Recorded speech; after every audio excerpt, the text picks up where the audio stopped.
When you hear the term FOMO, otherwise known as the fear of missing out, you may associate it with the feeling of anxiety or regret you experience if you can't attend a party or miss some other big social event or opportunity. From an investment perspective, FOMO can drive some investors to chase rising asset prices for fear they'll miss out on future returns. If broad enough, FOMO can fuel momentum buying, increase volatility, inflate asset bubbles, and amplify herd behavior.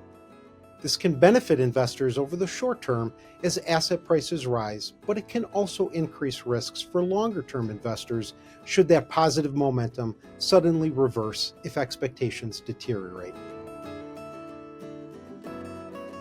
Following months of major U.S. stock averages, meme stocks, and cryptocurrencies climbing higher, it's understandable to wonder if this FOMO feeling is creeping back into investor psychology. And while it's possible investors are glossing over the risks of slowing growth and an uncertain trade environment, we wouldn't say this market environment is being shaped by FOMO, at least not yet.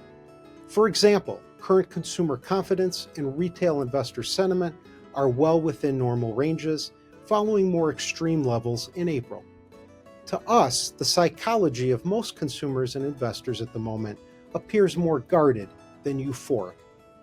However, this idea of FOMO is a phenomenon to watch closely, especially since investors are currently overlooking a growing subset of risks to the market, such as trade.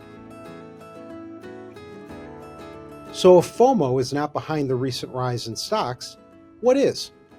In our view, the recent rally is largely a function of positive fundamental, regulatory, and policy-driven conditions.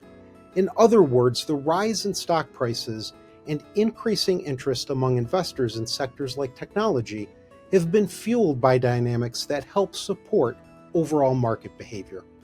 For instance, despite temporary drawdowns, technology and AI-related stocks have moved higher because the demand for artificial intelligence across the world is growing rapidly, and the profits these companies are generating are outsized compared to analyst expectations and other industries.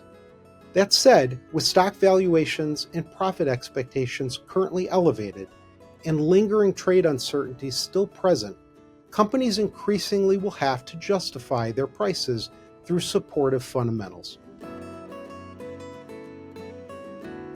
For most investors, this means maintaining a well-diversified portfolio, being selective about what you own, and avoiding the temptation to chase the herd without a well-thought-out rationale. As always, please reach out to your Ameriprise financial advisor if you have questions. They can provide our latest perspectives on current market and economic conditions and identify strategies to help you take advantage of the current market environment. Thank you.